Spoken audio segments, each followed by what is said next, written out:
It's a war for the female you want. It's a competition. Every man's trying to get her. It's a war for the car you want. It's a war for the money you want. As a man, you shouldn't be waking up going, how do I get happy? As a man, you wake up and say, okay, how do I perform? Because what we said earlier is absolutely true. It's player versus player, my friend. Unfortunately, and it's an unfortunate reality of the world, is that it's player versus player. Like if you go to a video game, if you play Call of Duty, right? There's 20 people in there and we're all trying to kill each other. And the world is very, very similar financially. I'm not saying we should be out here killing each other, but I'm trying to explain that there's a certain amount of resource and everyone's trying to get it. But the masculine imperative and the masculine perspective is you have to understand that life is war. It's a war for the female you want. It's a competition. Every man's trying to get her. It's a war for the car you want. It's a war for the money you want. It's a war for the status. It's a war. Masculine life is war. If you're a man who doesn't view life as war, you're going to lose. So as a man, you have to wake up and think, okay, everything I want, other men want. I have to outcompete every other man to get it. So how am I going to do that? Am I going to do that by living in the moment, ignoring my phone, having a fun picnic? If I'm stressed or I'm frustrated, then I understand it's my time to perform. And I agree that society puts huge pressure on men and it's time for men to perform. As a man, you either perform or you don't. And it is player versus player. The man who goes to the gym every single day, regardless of how he feels, will always beat the man who goes to the gym when he feels like going to the gym. And it's player versus player. And let me tell you something. As much as you want to sit here and disagree with me, it's women who decide who the winner is. Females will choose the man who's in fantastic shape. Females will choose the man who's got his money right. Females will choose the man who can fix any problem. Females will choose the man when they can go to him and say, can you fix this? And he says yes without panicking. That's who women want. I say that life as a man is exceptionally difficult. I say the most beautiful and the most terrifying thing about being a man is you're born without value. Society doesn't care about you. You're only going to be cared about based on how useful you are. You have the chance to build yourself up and become a superhero if you're prepared to do the hard work and be indefatigable enough to never quit. But if you're going to stand around and wait for a handout, nobody's going to ever respect you. And I think that a lot of people have forgotten about how difficult and how competitive it is as a man. We're always in constant competition with each other. And it's your duty as a man to stand up and say, I want to be as important and strong and good-hearted and God-fearing as possible. And I need to work hard to achieve those things. And the dangerous thing about overly emotional men is that they're dangerous. They're genuinely dangerous. This is what's crazy. All these people who talk about toxic masculinity and how bad it is for men to be traditionally masculine. A traditionally masculine man does things he doesn't feel like doing because it is his duty to do them. He charges into the building because it is his duty. Not because he feels like it, because it is his duty. We're now teaching the new generation of men that they don't have duty and they can just act on their feelings and act how they feel and they don't have to act as a man should. Do you know what happens when you get men who just act how they feel?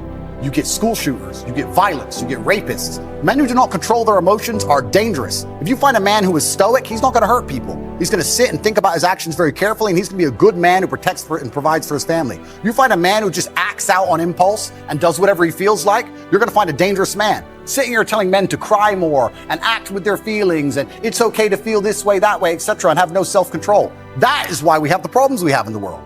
Absolutely and utterly wrong. So when they talk about toxic masculinity, they have it completely inversed on its head, completely and utterly wrong. We need to be teaching stoicism. We need to be teaching young men to understand that the world is very, very difficult. It's hard to be a man. You're going to feel bad sometimes. You just suck it up and perform anyway. Depression is the ultimate motivation.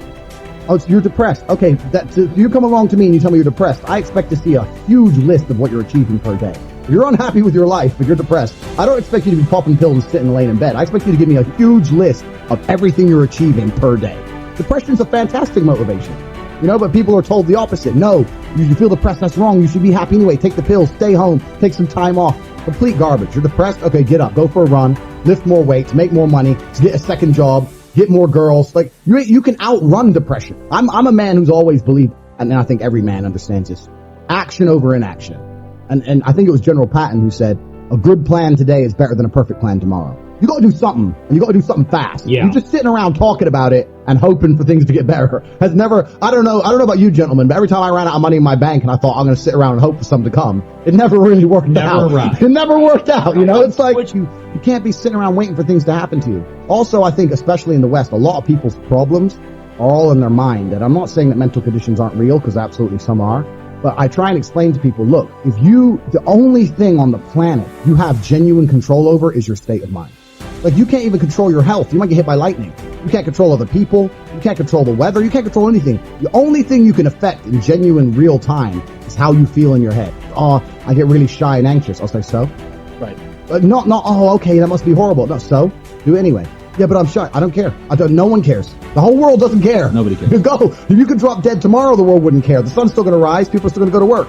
So you're gonna sit there and worry about speaking? When people come to me and say, I'm not happy, I say, why should you be happy? And we're all adults here. This infantile mindset that we're all supposed to be like we were when we were 3 years old, and oh, something shiny, laugh all the time, run around in circles. We're grown-ups and we have responsibilities and we have problems and we have pressure, and you don't necessarily have to be happy to perform, especially if you're a man. Like women have this, I guess to a degree, they're born lucky. Women have this mindset where that people expect women to be happy. Women need to be happy. But as a man, you have a burden of performance. As a man, you shouldn't be waking up going, how do I get happy? As a man, you wake up and say, okay, how do I perform? You know, and happiness will come at the end of the performance anyway. But if your number one goal as a man, if your number one mission in life is just to be happy, that's going to be an extremely vaporous existence, and you're not going to be a man of substance. The men of substance out there are not necessarily happy people. Mike Tyson wasn't happy when he was smashing people's faces in. That's not how you get there. You don't get there being happy. It's just a complete, the whole mindset, the whole idea that, oh, we all need to be happy all the time is the reason you have men on the streets taking drugs, looking for a quick fix. They don't want to do any real work to get any genuine fulfillment. They end up shooting drugs, running around being fools. Motivation isn't real. Everyone says motivation is not real. Discipline is real. I do not feel like training, but I still train because I'm a disciplined individual. You don't get to go through life only doing the things you feel like doing. You know who gets to do that? Beautiful women. Beautiful women get to do what they feel like doing. As a man, you have to do the things you're supposed to do, because what we said earlier is absolutely true. It's player versus player, my friend. And I wake up and I decide, even though I don't feel like working, I'm going to work my ass off.